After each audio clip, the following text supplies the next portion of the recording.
खुलुमबाय बेयो बड'लेण्ड इंखं टेलिभिजन दिनै 1 डिसेम्बर 2021 मंगलबार खालि सानसेनि बरादखौ नोंथांमोननि खाथियाव लाबोदों आं सदानन्द दैमारिया।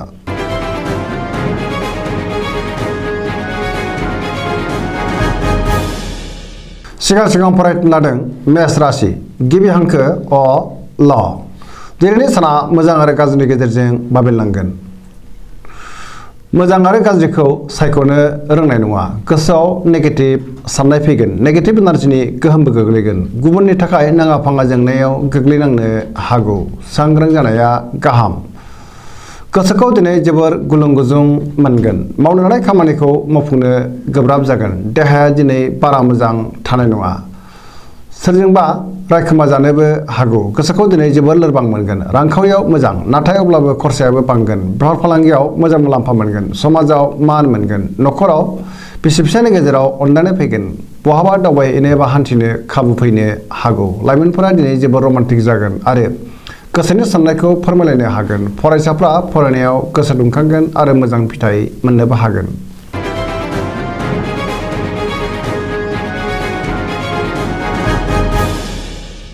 वृष राशि गिबि हांखो इ उ ब। दिनैनि साना जोबोर मोजां। हरखाबै गुबुननि हेफाजाब मोननानै गोसोखौ दिनै जोबोर गोजोननाय मोनगोन। गोसोनि बोलोआ बांगोन। मावनो लानाय खामानिखौ थि समावनो मावफुंनोबो हागोन। सिगांनि बबेबा आद्रा खामानिखौबो दिनै मावफुंनो हागोन। समाजाव मान मोनगोन। रांखावरियाव जोबोर मोजां होनजायो। आरजिनाय धोनखौ दोनथुमनो हागोन। बेफार फालांगियावबो जोबोर मोजां मुलाम्फा मोनगोन। आयाबो बांगोन। बहाबा थाङोब्ला दिनै जोबोर मोजां आरो मोजाङैनो हान्थिनोबो हागोन। न'खराव बिसि फिसायनि गेजेराव अनलायनाय फैगोन। बिमा बिफानि अननाय आरो बोरखौ मोननो हागोन। बिदा फंबायनि हेफाजाब मोनगोन। लाइमोनफोरनि गोसोआ दिनै जोबोर रमान्टिक जागोन आरो गोसोनि साननायफोरखौ फोरमायलायनोबो हागोन। फरायसाफ्रा फरायनायाव गोसो दुंखांगोन आरो मोजां फिथाइ मोनगोन। बहानिफ्रायबा हरखाबै मोजां खौरां फैनोबो हागौ। पजिटिभ एनार्जिनि गोहोम गोग्लैगोन। गोसोनि साननाय आरो लुबैनाया दिनै मोगथाङाव जाफुंगोन। सरासनस्रायै दिनै साना जोबोर मोजां आरो मोजाङैनो बारग'लांगोन।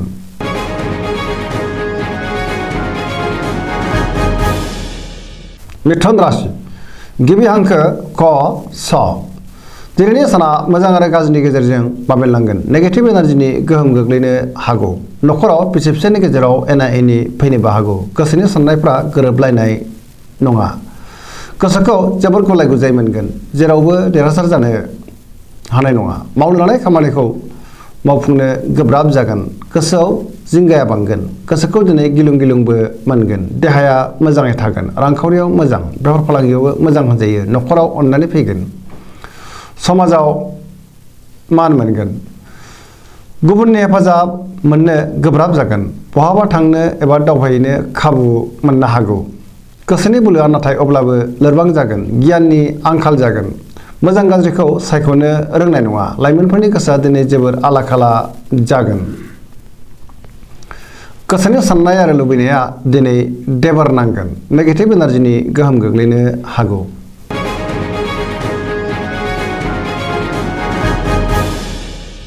कर्कट राशि गिबि हांखो ड ड ह। दिनैनि साना जोबोर मोजां। जेरावबो देरहासार जानो हागोन। बयनिबो अनसायनाय मोनगोन। गोसोखौ दिनै जोबोर गोजोननाय मोनगोन। गुबुननि थाखाय नाङा फाङा जेंनायाव गोग्लैनांनोबो हागौ। सांग्रां जानाया गाहाम। मावनो लानाय खामानिखौ गोरलैयैनो मावफुंनो हागोन। रांखावरियाव दिनै जोबोर मोजां। बेफार फालांगियावबो जोबोर मोजां मुलाम्फा मोनगोन।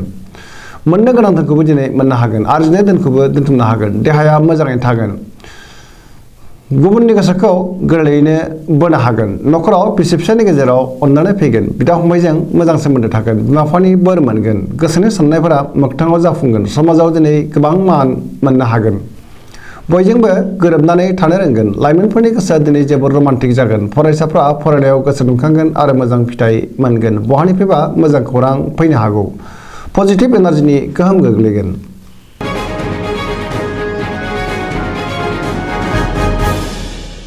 सिंह राशि गिबि हांखो म ट। दिनैनि साना मोजां आरो गाज्रिनि गेजेरजों बाबेनलांगोन। बयजोंबो गोरोबनो रोंनाय नङा। गियाननि आंखाल जागोन। गोसोखौ दिनै जोबोर गिलुं गिलुं मोनगोन। सोरबा गोजाम लोगोजों बहाबा लोगो मोनज्लायनो हागौ। मावनो लानाय खामानिखौ थि समावनो मावफुंनो हागोन। लाइमोनफोरनि गोसोआ दिनै जोबोर आला खाला जागोन रांखावरियाव जोबोर मोजां नाथाय अब्लाबो खरसायाबो बांगोन गोबां धोन आरजिनोबो हागोन बेफार फालांगियाव मोजां मुलाम्फा मोनगोन न'खराव बिसि फिसायनि गेजेराव एना एनि फैनो हागौ गोसोनि साननायफोरा गोरोबलायाबो जानो हागौ समाजाव मान मोनगोन गुबुननि गोसोखौ बोनो गोब्राब जागोन लाइमोनफोरनि गोसोआ दिनै जोबोर रमान्टिक जागोन आरो गोसोनि साननायखौ फोरमायलायनोबो हागोन बहानिफ्रायबा मोजां खौरां फैनोबो हागौ फरायसाफ्रा फरायनायाव गोसो दुंखांगोन आरो मोजां फिथाइ मोनगोन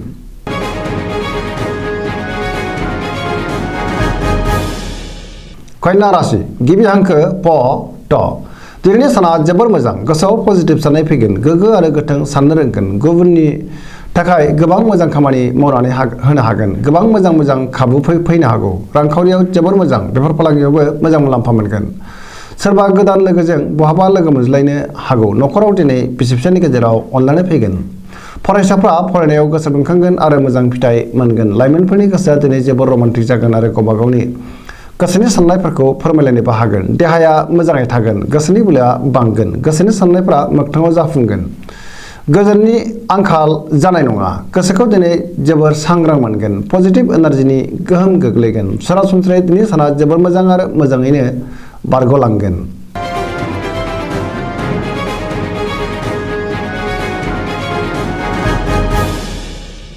तुला राशि गिबि हांखो र ट दिनैनि साना जोबोर मोजां गोसोखौ जोबोर सांग्रां मोनगोन गोसोनि बोलोआ बांगोन सोरजोंबा बाख्नाय जानोबो हागौ गोबां मोजां खामानि मावनानै गोसोखौ जोबोर गोजोननाय मोनगोन गोसोनि बोलोआ जेरावबो बांगोन गोसोनि साननायफोरा जाफुंगोन मावनो लानाय खामानिखौबो थि समावनो मावफुंनो हागोन देहाया मोजाङै थागोन रांखावरियाव जोबोर मोजां मोननो गोनां धोनखौ मोननो हागोन आरजिनाय धोनखौ दोनथुमनो हागोन न'खराव बिसि फिसायनि गेजेराव अनलायनाय फैगोन समाजावबो गोबां मान मोनगोन बेफार फालांगियाव जोबोर मोजां मुलाम्फा मोनगोन फरायसाफ्रा फरायनायाव गोसो दुंखांगोन आरो मोजां फिथाइ मोनगोन बयनिबो गोसोखौ दिनै जै खालामनो हागोन लाइमोनफोरा जोबोर रमान्टिक जागोन आरो गावबा गावनि गोसोनि साननायफोरखौ फोरमायलायनोबो हागोन बहाबा हान्थिनो एबा दावबायहैनो खाबु मोनगोन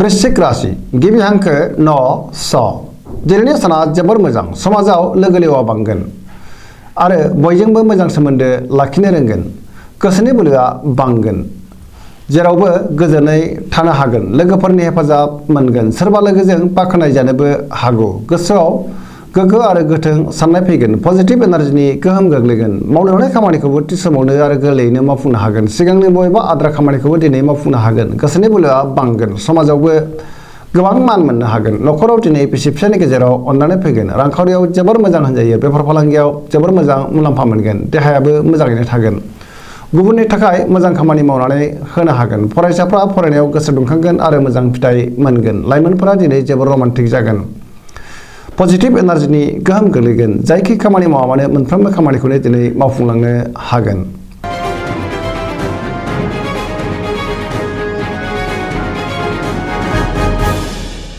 धनु राशि गिबि हांखो ढ फ भ दिनैनि साना बारा मोजां नङा गुबुननि हेफाजाब मोननो गोब्राब जागोन गोसोआव नेगेटिभ साननाय फैगोन नेगेटिभ एनार्जिनि गोहोम गोग्लैनोबो हागौ गोसोखौ दिनै जोबोर उसुखुथु आरो गिलुं गिलुं मोनगोन सोरजोंबा गाज्रि मोनजानोबो हागौ गोसोनि बोलोआ लोरबां जागोन धोरोमारि बिथिङाव गोसो दुंखांगोन मावनो लानाय खामानिखौ थि समावनो मावफुंनो गोब्राब जागोन माबा नङा माबा मोनसे हेंथा नुजाथिनो हागौ नेगेटिभ एनार्जिनि गोहोम गोग्लैगोन रांखावरियाव दिनै मोजां नाथाय अब्लाबो खरसायाबो बांगोन बेफार फालांगियाव मोजां मुलाम्फा मोनगोन देहाया मोजाङैनो थानाय नङा जानाय लोंनायाव सांग्रां जानाया गाहाम न'खराव अनलायनाय फैगोन बिमा बिफानि बोर मोनगोन गुबुना खहा खालामनो नाजागोन सांग्रां जानायनि गोनांथि दङ लाइमोनफोरनि गोसोआ दिनै जोबोर आला खाला जागोन फरायसाफ्रा फरायनायाव गोसो दुंखांगोन आरो मोजां फिथाइ मोननो हागोन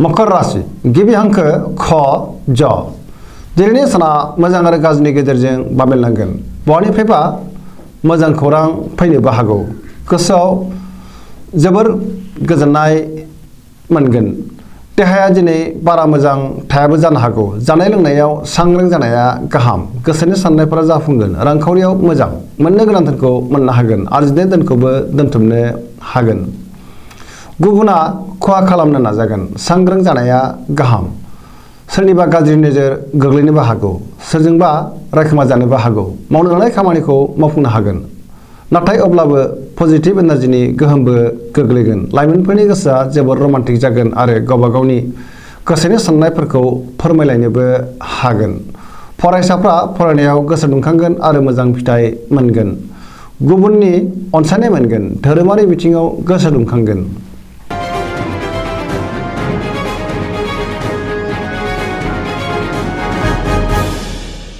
कुम्भ राशि गिबि हांखो ग स स दिनैनि साना बारा मोजां नङा गोसोनि बोलोआ लोरबां जागोन सोरबाया थगायनो नाजागोन गोसोखौ जोबोर गिलुं गिलुं मोनगोन गोसोआ दिनै जोबोर उसुखुथु आरो उसाव-बादाव जागोन मावनो लानाय खामानिखौ थि समावनो मावफुंनो हागोन बहानिफ्रायबा हरखाबै गाज्रि खौरां फैनोबो हागौ समाजाव मान मोनगोन रांखावरियाव मोजां नाथाय अब्लाबो खरसायाबो बांगोन आरजिनाय धोनखौ दोनथुमनो हागोन बेफार फालांगियावबो जोबोर मोजां मुलाम्फा मोनगोन देहाया मोजाङै थागोन न'खराव बिसि फिसायनि गेजेराव अनलायनाय फैगोन गोसोनि साननायफोरा जाफुंगोन लाइमोनफोरनि गोसोआ दिनै जोबोर रमान्टिक जागोन आरो गोसोनि साननायखौ फोरमायलायनोबो हागोन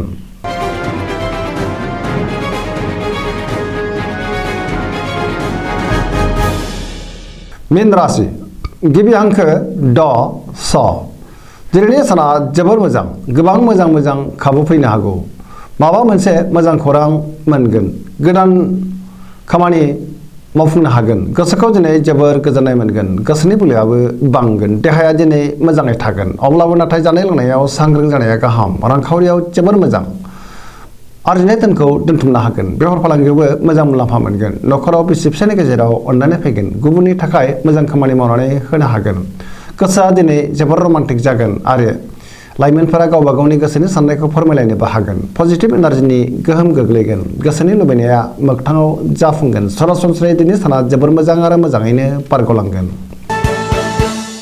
दिनैनि राशि फरायनाया एसेनोसै जोबनायाव बेखौनो खावलायो जाहाथे नोंथांमोना सानफ्रामबो जोंनि बे बड'लेण्ड इंखं टेलिभिजनखौ नायबाय थायो आरो साबस्क्राइब खालामो लोगोसे लाइक खालामो आरो शेयार खालामो एसेनोसै गोजोन्थों।